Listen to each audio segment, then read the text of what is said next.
Ce projet d'accès vous est présenté par la Fédération des communautés culturelles de l'Estrie.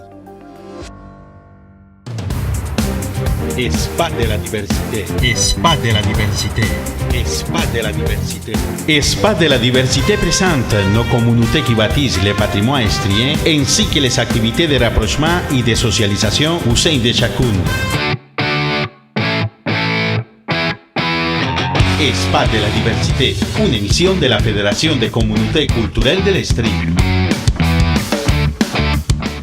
Bienvenue à l'Espace de la diversité, une émission de la Fédération des communautés culturelles de l'Estrie. Aujourd'hui, nous allons rencontrer les intervenants et intervenantes et aussi les étudiants du CEP, les Centres d'éducation populaire de l'Estrie. Je vous invite à rester avec nous.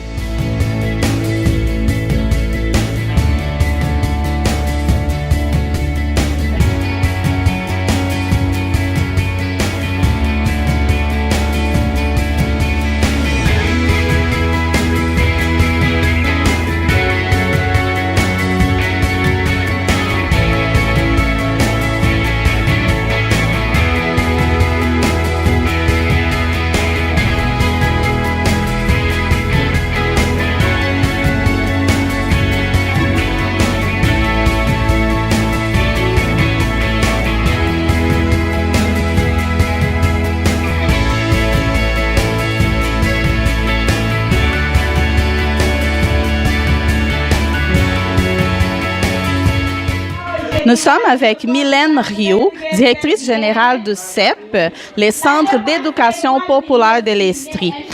Bonjour, Madame Rioux. Expliquez-nous un peu, c'est quoi les CEP? Quelle est votre mission? Alors, la mission principale du CEP de l'Estrie, c'est l'alphabétisation et l'insertion sociale des personnes non diplômées de toute origine. Donc, dans le fond, ça passe autant par un volet formation, plus en classe, un peu alphabétisation. On fait aussi un peu de francisation, étant donné la réalité des gens que l'on reçoit. On fait aussi des activités d'accueil et d'insertion sociale et on développe présentement un volet où on toucherait plus à l'insertion professionnelle à ce moment-là.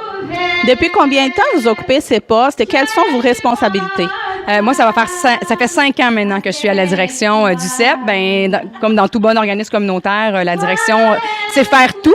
C'est gérer les ressources humaines, les ressources financières, les ressources matérielles, l'organisation, que ce soit les horaires des employés, les horaires pour les étudiants, les cours. Il y a aussi tout le volet pédagogique aussi au CEP, comme on est un organisme en formation. C'est aussi une de mes charges de travail, dans le fond, de coordonner les orientations et la vision pédagogique qui est développée au centre. Vous travaillez avec une clientèle particulière, des analphabètes, semi-lettrés, migrants. Comment faites-vous pour mieux répondre à leurs demandes? Oui, nous, ce qu'on fait, c'est, premièrement, le CEP, c'est une petite organisation, c'est un petit organisme.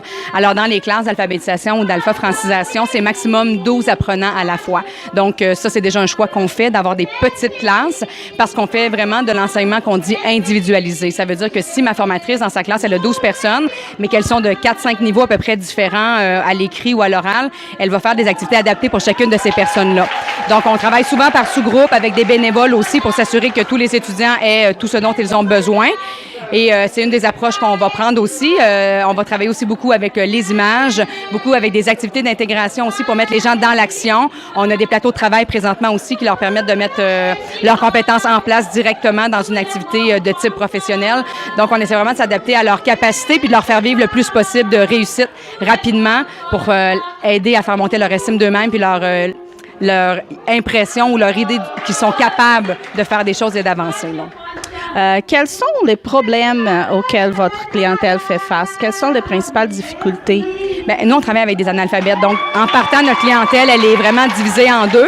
D'un côté, on a des personnes immigrantes qui sont non scolarisées dans leur pays d'origine, donc principalement des personnes réfugiées. Alors, ces personnes-là, on a le double défi d'apprendre la langue à l'oral, mais aussi à l'écrit. On a le défi de l'intégration sociale, du choc culturel, des gens qui ont été déplacés, des fois qui ont traversé les camps, donc il y a plein d'autres problématiques qui viennent avec cette clientèle-là. Et on travaille aussi avec des Québécois de souche. Donc, nécessairement, ces gens-là, si un Québécois qui est né au Québec et à 40 ans est analphabète, ça vient rarement seul. Il y a d'autres raisons. Il y a un contexte social, il y a une vie, parfois un parcours de vie assez difficile. Donc, c'est principalement les deux clientèles et leur réalité. Alors, c'est avec ça qu'on travaille à tous les jours. Parlant de cette clientèle et surtout de leurs besoins, qu'est-ce qui peut être considéré comme prioritaire? Bien, nous, on travaille beaucoup dans le développement de l'autonomie. C'est ce qu'on se rend compte avec nos gens. C'est pas tout le monde qui vient au CEP dont l'objectif, c'est la scolarisation, d'obtenir un diplôme d'études secondaires ou même un DEP. Ce qu'ils veulent surtout, c'est d'être en mesure de faire ce qu'ils ont à faire au quotidien sans dépendre des autres, sans demander à leurs enfants de servir d'interprète, sans demander aux voisins de lire le texte dans le journal à leur place. Donc, c'est beaucoup là qu'on va travailler, nous, développer leur capacité à aller à l'épicerie, à lire une lettre de fournisseur de télécommunications, ce qui n'est pas toujours évident. Donc, on travaille vraiment sur des trucs très quotidiens, très concrets pour développer leur autonomie principalement. Au niveau des résultats, est-ce que vous trouvez que votre clientèle, une fois qu'elle sort du CEP, elle est prête, par exemple, pour le marché du travail? C'est très, très, très relatif parce qu'il y a quand même à peu près 80-90 personnes qui passent par le CEP dans une année. Alors, tous n'ont pas le même profil. On a des belles réussites. Si réussir, c'est l'insertion professionnelle, oui, on a des belles réussites. On en a des personnes qui terminent au CEP, qui vont aller au Centre Saint-Michel ensuite et qui vont se placer en emploi. Mais pour nous, une réussite, c'est pas ça. C'est pas un diplôme, c'est pas un emploi. Une réussite, c'est de dire, tu es arrivé au CEP, tu ne savais pas lire, tu ne savais pas écrire, et au bout de quelques mois, maintenant, tu es capable de communiquer avec le professeur de ton enfant, tu es capable de décoder quelque chose qui est écrit. Pour nous, ça, c'est une réussite. Et ça, je dirais que c'est généralisé pour presque l'entièreté de nos apprenants. La Fédération des communautés culturelles de l'Estrie a été fondée en 1994 afin de répondre aux besoins d'intégration des personnes issues des communautés culturelles au sein de la collectivité estrienne. La Fédération des communautés culturelles de l'Estrie est un levier de développement pour notre région. Nous sommes avec M. Nicolas Davignon. Nicolas, expliquez-nous à quoi consiste votre poste au CEP de Sherbrooke. Oui, en fait, moi, je suis professeur pour le ministère de l'Immigration au CEP. Le ministère de l'Immigration a quelques classes au Cégep de Sherbrooke, au Carrefour Axel-Loisir, puis au CEP, on a 4 groupes qui sont là. Comment ça se passe, votre travail avec les étudiants au CEP? Quelles sont les principales difficultés et comment vous faites pour dépasser ces difficultés? Oh, bien, premièrement, c'est un très beau travail. On accueille les nouveaux arrivants, nous, qui viennent d'arriver à Sherbrooke. Donc, la première difficulté, c'est simplement dire bonjour, apprendre les premiers mots pour communiquer normalement là, dans la société. Donc, c'est quand même assez difficile. C'est tout un défi c'est ça, quelqu'un qui ne parle pas du tout le français, d'apprendre tranquillement là, les phrases essentielles pour se débrouiller à Sherbrooke. Puis, il y a toutes sortes de défis aussi, là. Est-ce que vous avez des techniques ou des petits trucs que vous mettez en pratique pour aider ces gens-là au tout début? Au tout début, on fait tout ce qu'on peut pour les aider. Puis au ministère de l'Immigration, on a l'approche communicative. Le but, c'est de communiquer dans des situations réelles. Alors, par exemple, on va simuler un autobus dans la classe. On va rentrer comme si on disait bonjour au chauffeur en simulant des situations réelles. Puis en encourageant beaucoup les étudiants, là. Ouais, comme ça. À votre avis, quelle est l'importance du français pour les nouveaux arrivants en région? Je pense que c'est primordial. C'est vraiment ça qui va réunir tout le monde, là. Tout le monde se réunit au Québec autour de la langue française. Puis c'est pas facile, c'est un défi, mais puis moi, je dis toujours aux étudiants pratiquer le plus possible à l'extérieur de la classe. Puis je pense que les gens qui parlent français autour doivent aider aussi peut-être les nouveaux arrivants. Tu sais, peut-être pas les juger parce qu'ils parlent pas très bien encore. C'est difficile à apprendre. Puis non, je pense que c'est primordial le français, ouais. Saviez-vous qu'entre 10 et 15 % des aînés au Québec auraient été victimes de maltraitance? Même si cela ne représente pas un nombre assourdissant, un problème reste un problème. La maltraitance envers les aînés peut prendre différentes formes, telles les violences physiques, sexuelles, psychologiques, financières. Elle peut aussi résulter d'une négligence volontaire ou involontaire. Vous savez, aujourd'hui, on vit un phénomène de vieillissement de la population et certaines études montrent que d'ici les prochaines années, les cas de maltraitance envers les aînés risquent d'augmenter. De là l'importance de nous préoccuper de ce problème. Alors, toi et moi, disons non à la maltraitance. Respectons et valorisons nos aînés.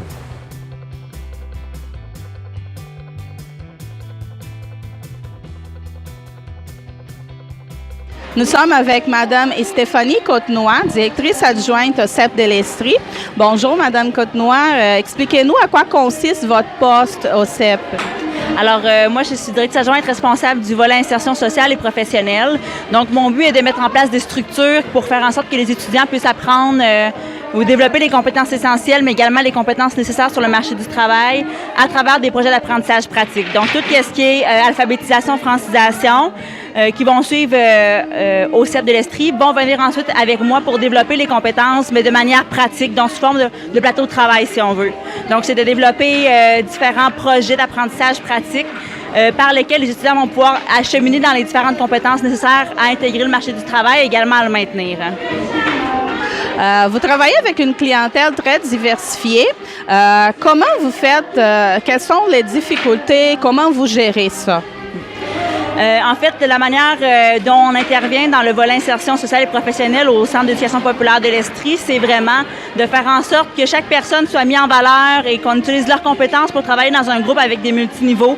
Donc, tout dépendant de qu'est-ce qui fait en fait la différence, c'est que les gens arrivent à différents moments dans nos classes. Donc, les gens qui sont arrivés en premier vont pouvoir aider davantage les nouveaux, donc ce qui fait en sorte qu'on renforce les compétences des plus vieux. On valorise aussi, on donne leur confiance en soi en faisant en sorte qu'ils puissent aussi transférer, donner du contenu ou des connaissances aux nouveaux et ainsi de suite, finalement. Fait que c'est vraiment de jouer avec les forces de chacun puis les maximiser, finalement, là. À votre avis, quelle est l'importance des services offerts par les CEP? Actuellement, on est en train de consolider un volet insertion sociale et professionnelle au CEP. Qu'est-ce qui est vraiment intéressant avec la formule pour la clientèle faible lecteur ou peu faiblement scolarisée, c'est qu'ils vont avoir la chance maintenant d'avoir un volet en alphabétisation vraiment court de français, mathématiques et informatique avec un surplus de formation qui vont leur permettre de mettre en pratique dans des petites entreprises, si on veut, les compétences qui vont être acquises en formation, ce qui va faire en sorte qu'ils vont vraiment avoir une formation complémentaire alliant scolarisation et pratique compétences essentielles en milieu de travail. Avez-vous un message aux gens qui ont la difficulté à apprendre les français? Bien, je dirais de surtout pas lâcher. C'est sûr que c'est pas facile. Le français, c'est une langue qui est vraiment compliquée, mais c'est vraiment la première voie, le premier moyen pour créer des ponts avec les gens qui sont ici. Puis, je pense que c'est vraiment fondamental de rester ouvert là, à cet apprentissage, malgré les défis, de se trouver des personnes ou des outils qui vont nous permettre justement de renforcer. Puis, soyez pas gênés, là, c'est difficile pour tout le monde de parler une deuxième langue. Puis, on est tous là pour vous aider, puis attendre l'oreille pour faire en sorte que vous soyez le plus à votre aise d'utiliser le français comme l'une de vos langues maternelles, finalement.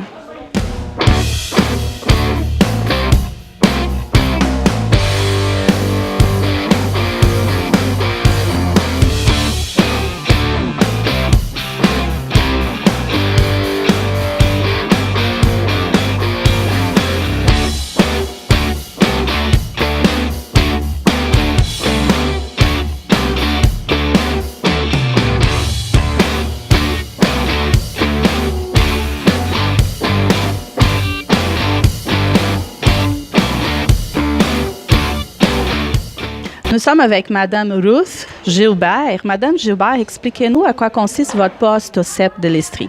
Bien, je suis professeure de français pour le ministère de l'Immigration et de la diversité culturelle.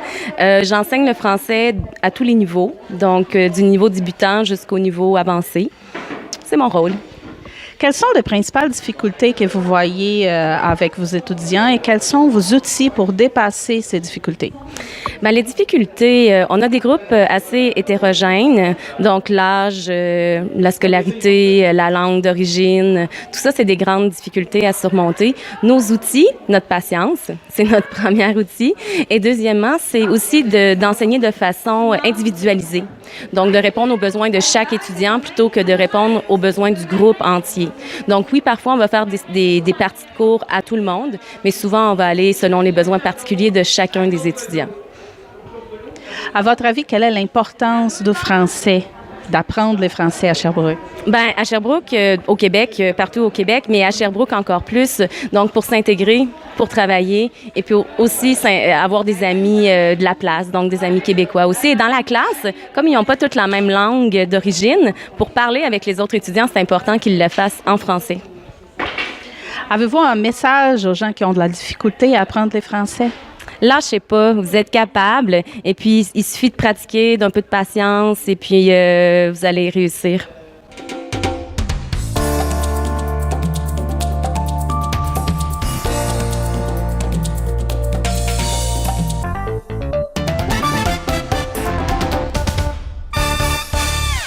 Quel est votre nom? Abdelrazak Al-Mohammed. Vous venez de quel pays et quelle est la langue parlée dans votre pays? Je suis syrien, parler arabe, je suis parler arabe, un mot français, oui. Quelle est l'importance, à votre avis, d'apprendre les français? Le français, en école SIB, en école SIB, en école SIB, oui. Merci beaucoup. De rien. Merci la SIB, merci tout le monde, professeur SIB, merci Madame Mylène, merci Madame Sylvie, merci beaucoup, là tout le monde. Quel est votre nom? C'est Madeleine Lévesque. À votre avis, quelle est l'importance des organismes comme les CEP au niveau de l'intégration des immigrants, au niveau de l'intégration de la communauté immigrante à Sherbrooke? Alors moi, j'ai enseigné une trentaine d'années, sauf les dernières années, j'étais intégrée dans l'espace du CEP parce que j'enseigne le français au ministère. Et beaucoup de nos étudiants qui n'arrivent pas encore à lire et à écrire continuent au CEP. Le CEP a vraiment aussi des activités qui les aident davantage à s'intégrer. Ils font des activités de couture, ils ont eu des activités de bricolage.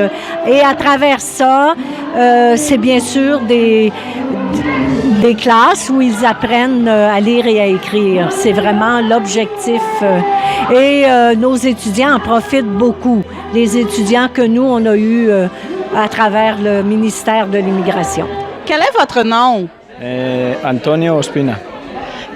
Vous venez de quel pays? Quelle est la langue parlée dans votre pays? Je viens de la Colombie. Vous parlez espagnol, j'imagine? Oui, je parle espagnol. Quelle est l'importance de parler français ici à Sherbrooke? L'importance de parler le français pour le travail et pour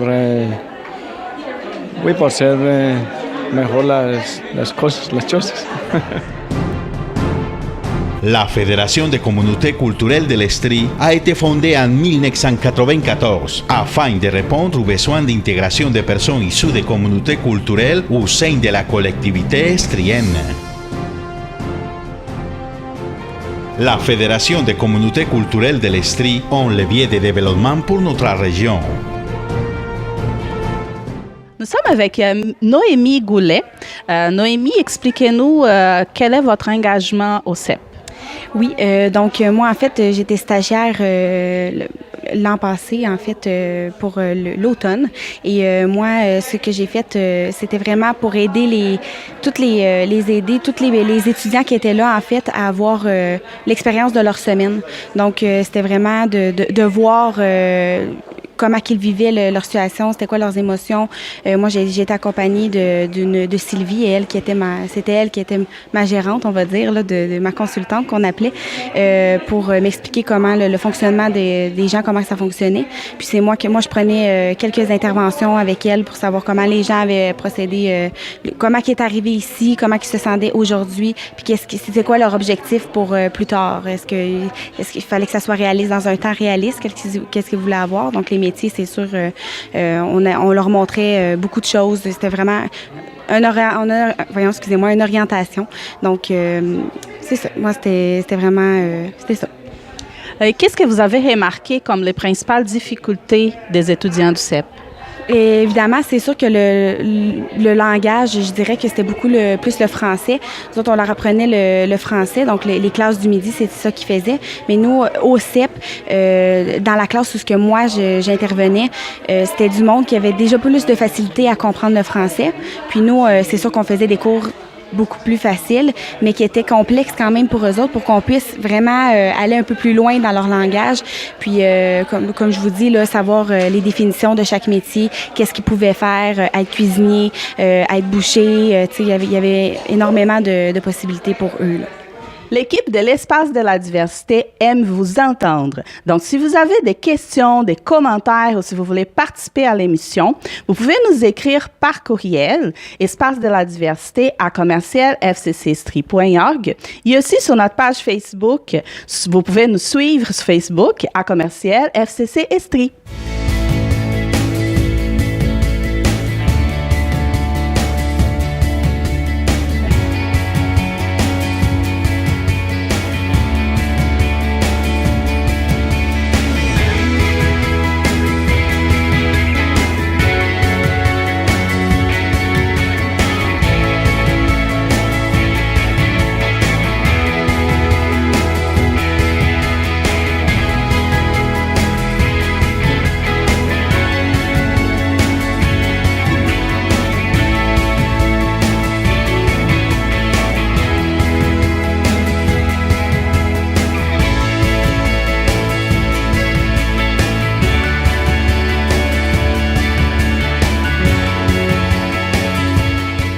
Avec M. Christian Lavoie, président du conseil d'administration de CEP de Sherbrooke. M. Lavoie, depuis combien de temps vous êtes engagé au conseil d'administration du CEP? Ça fait un peu plus d'1 an au conseil d'administration et quelques mois à titre de président. Qu'est-ce que vous trouvez de cette expérience? Quelle est l'importance des services offerts par les CEP à la communauté immigrante? Je crois que le service qu'il dessert est essentiel parce que nous sommes une porte d'entrée dans la communauté donc québécoise au niveau de la langue, au niveau de l'intégration en général. Donc, on a une mission essentielle dans la vie. Quel est le message que vous avez aujourd'hui aux nouveaux immigrants qui sont en train d'apprendre la langue française? Quelle est l'importance d'apprendre la langue? Quel message vous avez à ce monde-là aujourd'hui? La langue française est tellement belle, comme d'autres langues, et venez partager vos expériences avec nous, et la langue va vous permettre d'ouvrir vos portes à la communauté québécoise et autres communautés qui ont aussi appris le français. Donc, c'est une expérience immensément riche.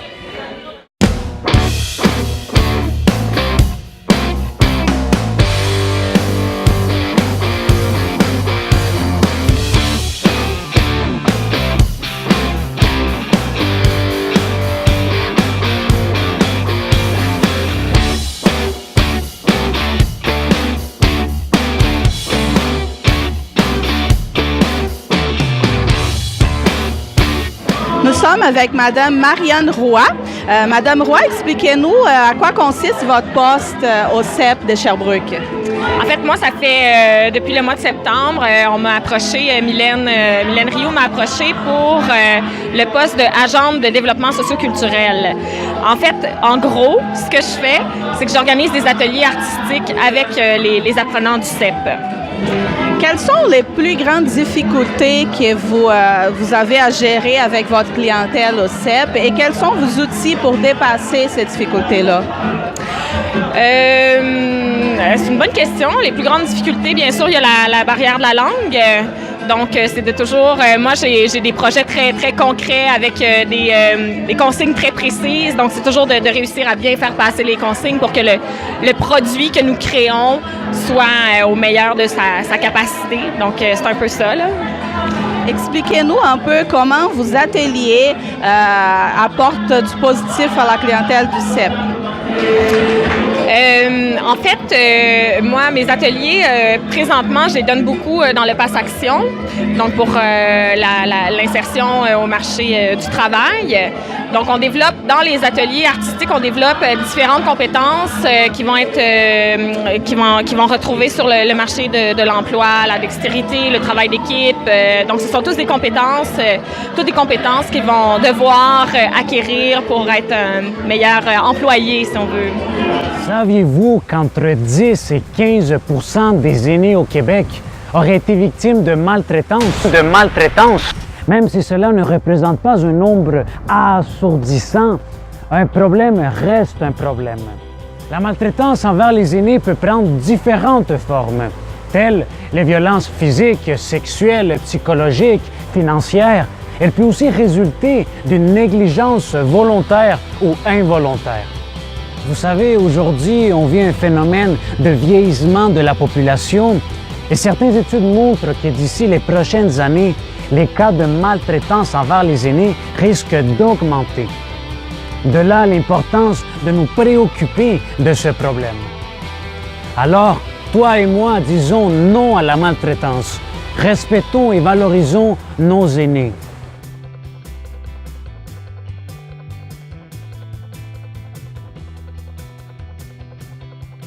Nous sommes arrivés à la fin de l'espace de la diversité.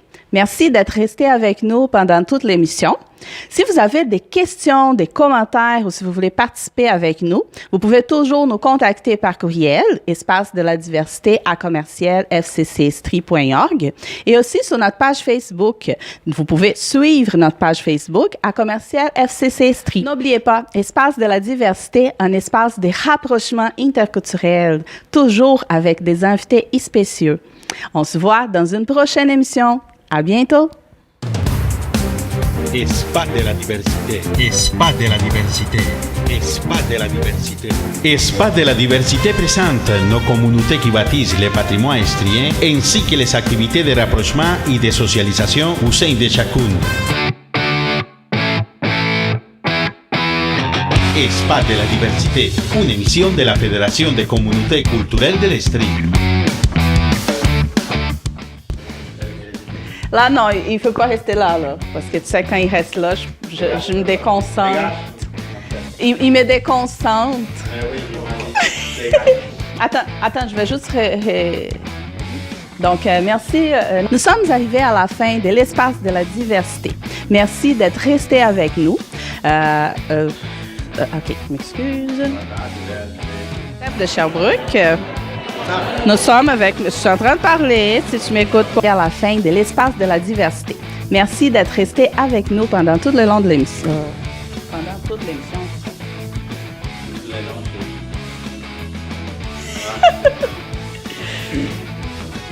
Mais j'ai bougé aussi, tu n'aimes pas que je bouge.